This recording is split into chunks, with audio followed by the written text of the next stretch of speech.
Welcome, and Alexander English is joining us.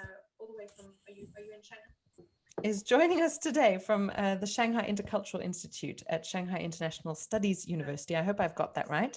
Mm-hmm. And you will be talking to us, as I understand it, about face masks and lockdown, a move towards a new global norm. And we've heard about individual norms and cultural norms and indeed societal norms. And I hope that we will be able to now zoom in on this very specific kind of change in norm, and maybe in our post talk discussion, try and think about some of those very specific ways, specific terms, as introduced by Ophelia de Roy in her keynote on Wednesday. But before we move into discussion, let's hear your talk. Do you want to share your screen with us? Sure. Is that all there? Yeah, looks beautiful. Okay, thank you. And over to you, Alex. Well, thank you very much for this opportunity. I'm very happy to be able to represent a unique perspective and maybe answer some of your calls that you just made in the introduction here this morning about cross-cultural differences and this lack of, an understanding of how we may be seeing changes in the COVID experience from unique parts of the world. Well, I'll be presenting two studies. One that was done very early on in China, which is also, I think, unique to this conference. I don't know if anyone's spoken about China and the experience within Wuhan and the neighboring provinces of China. And then later I'll talk just generally about my global project of collecting data around the world. First, a special thanks to those who helped me with my mask observation study.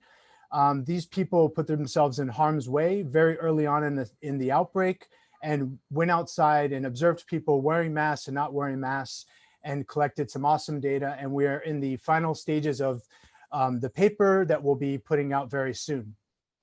For my global COVID project, I have over 40 collaborators from 35 countries, and I want to thank them for their efforts in translating surveys and collecting data during lockdown and during the tough times that they were experiencing.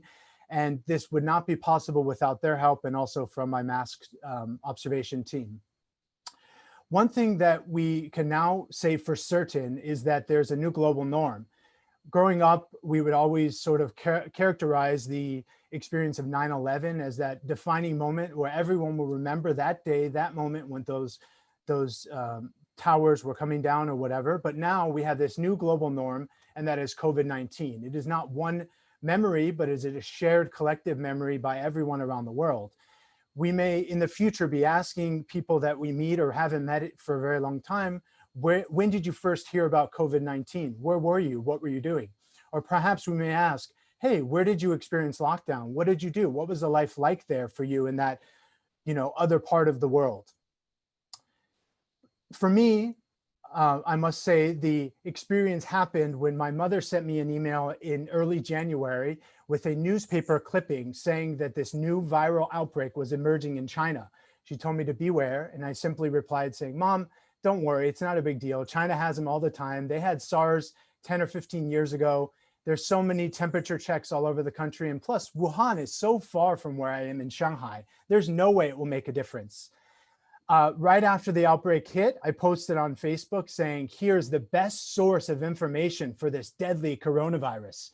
Luckily, we're safe here in Shanghai, but we need to get ready for and embrace for the millions that will be traveling back to Shanghai after the Chinese New Year.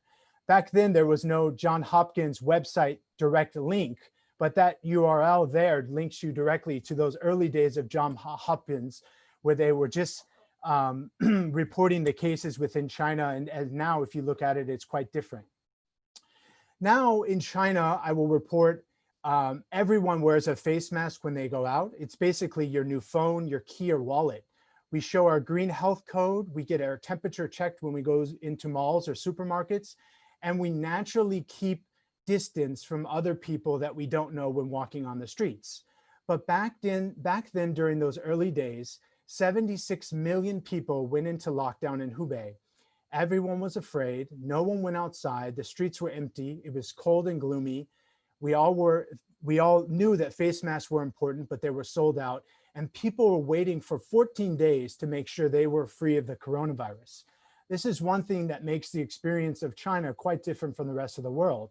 There was a complete unknown aspect to this virus that no one knew anything about.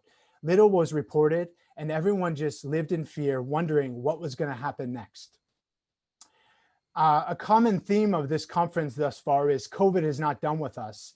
And it is true that COVID has changed the world permanently.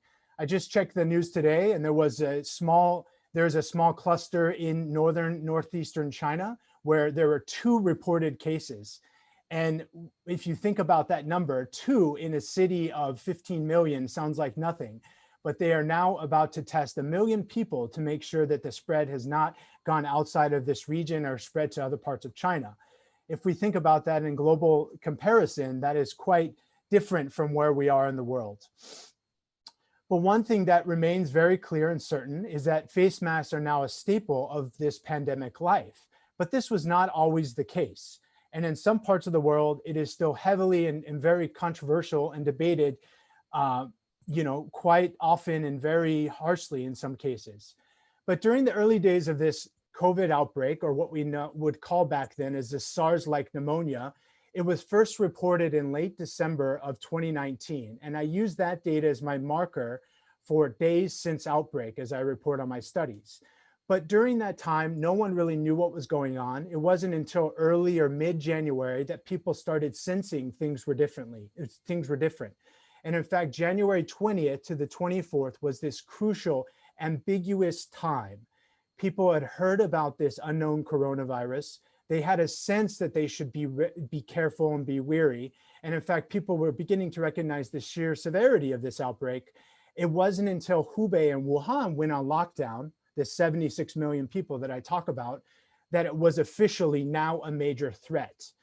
And in the scheme of things, thinking back to Western media about how China had taken this draconian measure to lock down an entire province, seems quite normal in our normalized world that you would do that when there's an outbreak as severe as it was. So what my team and I did was we started very early during the outbreak. All of my team had returned home for Chinese New Year. And in fact, Chinese New Year is January 25th, a time which is like Christmas, where everyone's with their family and spending time at home. No one's going out. So at that time, everyone had already gone home. But I asked my collaborators and myself to go out and sort of observe people in the environment, collect data indoors, collect data outside on bus stops, outside subway stations, and just observe, are people wearing masks? Are they not? What type of masks are the people using? What's the age of the person? We collected over 1,300 responses in 7 cities, and we were able to do some intense analyses. But first, a little bit about the sample. So Wuhan is the epicenter of the original outbreak for the coronavirus, and it's centered in the middle of China. It's a major hub for transportation from north to south, east to west. People that were returning home had to travel through Wuhan and traveled home in fear. Unfortunately, we couldn't collect data there. I didn't have any collaborators, and no one was willing to go outside during that time. But we collected data in the north, which we call the wheat part of China. And we collected data in the south, which we call the rice part of China. And you may be asking, what wheat and rice, what does this have to do with COVID? And it's important to know that rice and wheat are an important cultural variable that explain cross-cultural differences or within country differences within China. The southern part of China is a rice farming area that's been fostered for thousands of years, whereas the north is a wheat region of China. One thing that's very important about rice farming is it requires irrigation. It requires farmers to coordinate with each other and sort of engage in a community type of experience where they're sharing water and they're also engaging in a functional interdependence. And this has led to we're not surveying rice farmers, but this has led to an historical legacy that we now know as the rice theory, which has led to more of a collective culture in southern China. Whereas wheat farming has produced more of an individualistic or an independent sort of culture. There's conclusive evidence that has found rice-wheat differences. Rice areas tend to be more interdependent. People in those areas tend to be more flexible and think more holistically.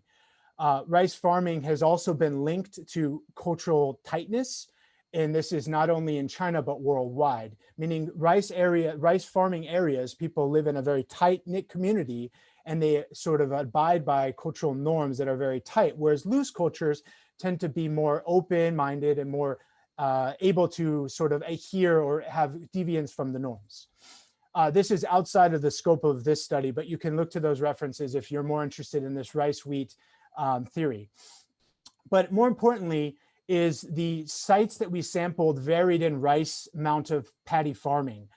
Shanghai is in historical aspects is a very rice farming area. Almost 93% of the area is used for farming, rice farming, whereas in the north, Beijing or in Taiyuan, there's less rice farming. There's almost very little. So one thing we're going to test is it possible that people in rice areas are reacting faster given this collective sort of compliance? The person around me is wearing a mask. Well, I should go home and get my mask, or I should go and buy a mask, or, oh my gosh, I need to sort of protect my family and my friends. I better get them masks. Whereas in the north, is it possible that they're sort of following a trend of listening to the policies from the government, or they're engaging in more an independent sort of style where they're just kind of like, whatever, it's fine. I should be fine from COVID. It's very important to note time is a very important aspect of our study. As I mentioned, we started right at the beginning of the coronavirus outbreak in China. We observed only 37% of people wearing masks. But one day later, we found it increased to 62% of the people that we were observing wearing masks. On Chinese New Year Day, we only found 43% of people wearing masks. And you can see this blue line represents the trend of mask usage. This lighter blue shade here were the days that we were not able to go out and observe. Obviously, we were on lockdown and everyone was very scared, and there was a lot of concern about catching COVID. So I couldn't ask my collaborators to go out and risk their life and go collect this precious data. But we were able to get 14 days of data, and we're able to show that there is a great increase of mask usage over these days, almost to complete compliance of mask usage, around 94% of mask usage. I recently asked my friend in the US, when they're in the supermarket, how many people do they see wearing masks? And they did a quick estimate, and it was around 40 to 50%. And we achieved, Chinese people in China achieved that by the second day. One important aspect of our study is we're able to look at demographic differences as well as cross-cultural differences of this mask comparison. And we found one shocking and important finding that we really need to consider more is the fact that older people were wearing masks to a lesser degree than younger people. Only 37% of our sample over the age of 50 were wearing masks. Obviously, it's not necessarily a sampling bias because there are tons of stories in the news saying of younger people having to force their parents to wear masks. It's almost like they sort of just disregarded it, or there was this sort of lack of compliance, or they didn't care, or they just didn't feel the need to. It wasn't until their children were forcing them to put on the mask that they were finally wearing the mask when they were going out. We found that women were wearing masks 60% compared to men, 52%. And we found that people were more likely to be wearing masks indoors than outdoors. And people who were riding buses were less likely to be wearing masks. And we sort of interpret this finding as it's possible that people who are riding buses in Chinese cities are less wealthy and probably don't have the resources to have masks. And also it's possible that it was just so early that we were observing these bus stops and these buses, that it was also a site effect and a time effect. But it is important to note that this indoor-outdoor effect held constant throughout the study. One other important thing is we found urbanized cities or population density, there was more mask usage. So in first-tier cities, we would classify as more urbanized city centers like Shanghai or Beijing. They were wearing masks to 70% compared to smaller cities, which was around 30 or 40%. And of course, that makes sense. They're in a rural, distant area from the city. They have more space. It does make sense that they would also be wearing less masks. So the question is regarding this presentation and this part of the study is, do people in rice areas respond quicker to COVID and wear masks more often? Or perhaps put another way, are they overreacting given this information? It's so new and everyone's going through this fear and wondering, what should we do? Should we wear masks? Should we stay indoors? There was no announcement from the media or from the government. And we found actually that people in rice areas were in fact wearing masks to a greater degree. Almost 60% compared to the wheat areas, around 40 to 45%. And this remained consistent through the 7 to the 12 days that we collected data. But what we found that was most important, what it was about the mask policy. It was almost like once the mask policy was implemented in those rice areas, that's when we found this sharp increase in mask usage in those areas. Whereas in wheat areas, we didn't find such a fast compliance or a fast response like we did in rice areas. So that's very important to note. We also found a mediation effect of cultural tightness, meaning that in rice areas with more cultural tightness, there was obviously more mask usage. This was a partial mediation, but it explains some aspect of the variance. And it is important to note that in other aspects of our study, we have been looking at the role of cultural tightness, the amount of tightness within the community and how much that could impact the compliance or the mask usage. So some key takeaways from this part of our data that I'm presenting today is that we found from on the ground in China during those early days of this coronavirus outbreak that was unknown to the world or to China, it revealed some rational and some irrational behavior, we could say that.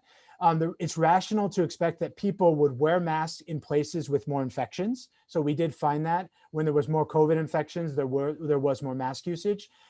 Places closer to the epicenter, so the distance to Wuhan, negatively predicted mask usage, meaning that if you're closer to Wuhan, you're more likely to be wearing more likely to be wearing masks, and also places with more denser populations. And it's also very rational to expect this local governments implemented this mask policy. So it's really important to see how this plays out cross-culturally in other cultural contexts that, have implemented masks or we would say sort of mask mandates, which is by law, or mask guidelines. In the US, there's this clear distinction between guideline and mandate. Once there's this mask mandate, we'll be very interested to see how the data turns out. So, given this project took place in early, the end of January, early February, and COVID had just sort of ended for us here, we would say, we're not out of it yet. I was watching and observing the world before my eyes, and I sort of had this magic ball and could see the future of what was going on. Sadly to say, and very unfortunate, but I knew that I needed to jump on the opportunity to get hands on some data in other parts of the world. And I knew that this mask phenomenon was something I needed to look at. What we were really interested to look at was the role of time, location, and environment. Meaning time, where are you in this COVID experience? Are you at the lockdown? Are you just going into lockdown? Are you coming out in phase 1 or 2? Where are you in terms of location? How far away are you from this epicenter, like from New York or from Lombardia or from Wuhan? And also the environment. What are the people around you doing? Obviously, there is this impact that we have to look at and have to understand fully. So my team and I collected data around the world. You can see all the dots at various spots. Each of those sites is where we had someone collecting data, but we have data from way more countries than that, just given this sheer size of this. And originally this project started as a way of looking at immigrant communities that were experiencing COVID from a distance. I'm from the US and I was in China during the outbreak. And I was, obviously dealing with it here. My family was worried about me. And then I was thinking about Chinese students and expats who were living away from their families as they were away from the COVID experience in China. And then there's this sort of double trouble when all of a sudden now COVID has left China and China seems to be under control. And now they're being hit firsthand with this experience of being away from home and going through COVID almost again. So we began looking at this migrant experience or minority population experience. And we were really interested in looking at discrimination and racism to wearing masks, and also the way people were communicating and how they were changing their styles of communication during the lockdown and COVID phase. But over time, this really changed and morphed into something way beyond my stretch. I heard last night from the Cal State team about how they've been adding in measures and taking things out. I left my survey standardized, but I was able to capture a good enough various degrees of measure to suit my interest and to suit my research questions. The first one is about the perception of COVID. How do you perceive COVID in terms of changing your life? What is your subjective perception to this sort of ability to adapt to the new COVID life? Because we're all in it, we all have to adapt to some degree, some more than others, and some are at various points in that. The second point was about mask usage and emotional feelings and attitudes towards masks. And then third is about those news sources. Where are people getting information? There's been so much misinformation going on, but where are they getting the information? We have collected data on that. And social communication online versus in person. That has been a very important variable to look at is, are you still engaging with people in your familiar sort of realm, or are you more online? Also exclusion and discrimination, and we have a coping mechanism, depression. And then two, down number 8 and 9, are cultural variables. One is the triad task, which is a way of measuring people's thought style. If someone has a pairing like a monkey and banana, that's a relational pairing because monkeys eat bananas. But if you have a panda and monkey, that's a thematic or categorical pairing. Panda and monkey are animals. That's more thematic or analytic. So we're looking at the role of thinking and thought style in people's experiences with COVID. And more importantly, this number 9 has to do with relational mobility. How do people perceive the emerging environment around them? Are there abilities for them to make friends and to interact with others, or are they more sort of closed off? And actually, there's been an excellent paper published on this already, looking at country level data of 37 countries with this relational mobility. And they found that those countries that have more relational mobility, meaning they're more open to experiences and more able to make friends and break ties, are being more impacted by COVID in terms of the infection rate spike than those that are more closed off. And then obviously demographic factors. I want to highlight one that's been very important, and that is, where are you? The question is where you grew up versus where you are now. This variable is really important because it grasps a lot of people that have been stuck in limbo. There's many international expats that are stuck in whatever country and can't travel back because of the restrictions. And we're able to capture where they're from and where they are now, and how long have they been living in this environment. Many people are stuck out of China that sort of fled China during the COVID outbreak, and now they're stuck in Vietnam, Bali, all over the world, and they're stuck in this place and they can't come back. So it's been a very important variable to consider. Sizing a lot, but I will just say my main interest is number 1 and 2, and the relationship between 1 and 2 at the country level and regional level, meaning how do relational thought and relational mobility change across cultures as people are experiencing COVID? And also, how does this mask usage relate to coping strategies, and how is it linked to cultural thought and to mobility? Are people that are seeing others wearing masks more likely to wear masks themselves? Or are they also more likely to adhere to the policy states, the provinces, or even the countries, right? I think that's one thing that I noticed in previous talks that has been neglected, is looking at this regional data or state level data or province level data to unpack these policies or lockdown implementations to see what's happening when people are having it happen. So here's my sample: 11,000 people from 34 distinguished sites. 63% of these 11,000 people reported being college educated. At the time of completion, 42% of them had been currently employed. We did ask in the later batch of data, have you lost your job since COVID? I haven't analyzed that or looked at that. And we did start this survey, I think, also quite nicely at a very early juncture in the COVID experience. March 15th is right after Italy got hit and most of Europe was going on lockdown, and before US was really getting hit.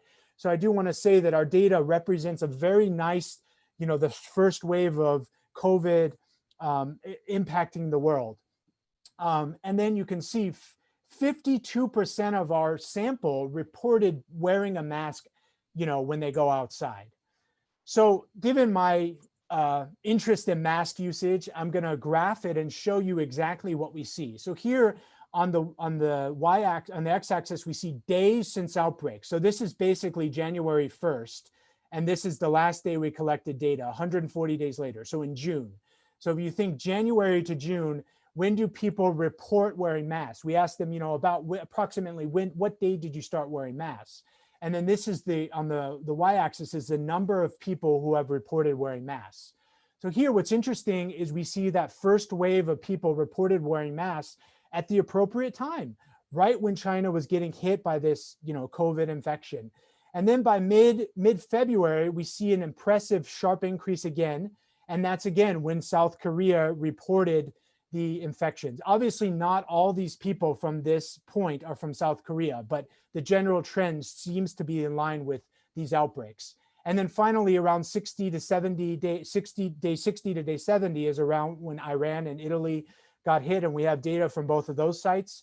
And then around March 15th, when we started the survey, so this is people looking back and reporting, self-reporting when they wore masks, we had this nice, huge increase in the Europe lockdown. And I think this represents a lot of the Chinese international students that are living abroad, and also people, I think in Czech Republic was the first country in Europe to implement this mask policy, followed by Austria, I believe.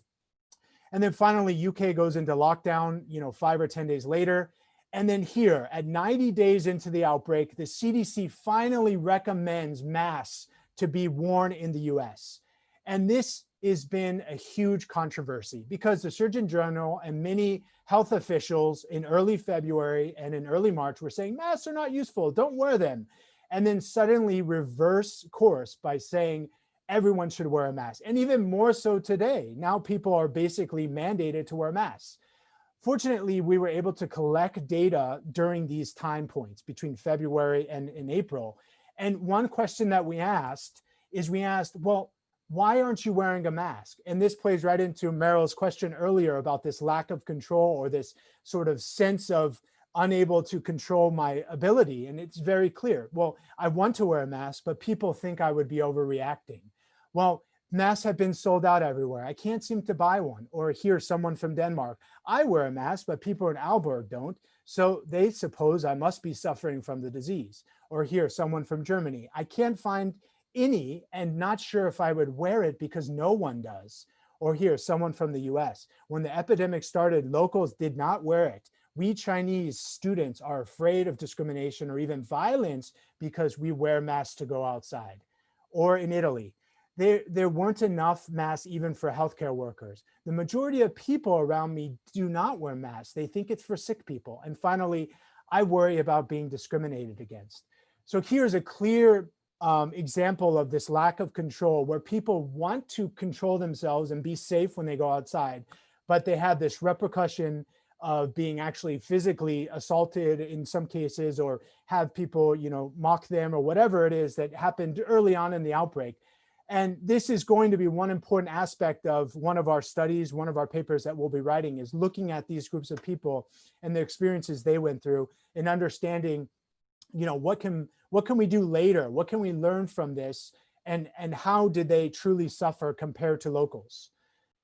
So going back to the data, those other two spikes there were from our Russia and Brazil sample. And fortunately, we were able to get them right at the peak of their apex in the outbreak. So we were able to capture their experiences as well. So another thing I want to just show you clearly, because I know my time is up and I'm not presenting any formal analyses from this big data, is just kind of show you some other interesting results that we've seen regarding this mask variable.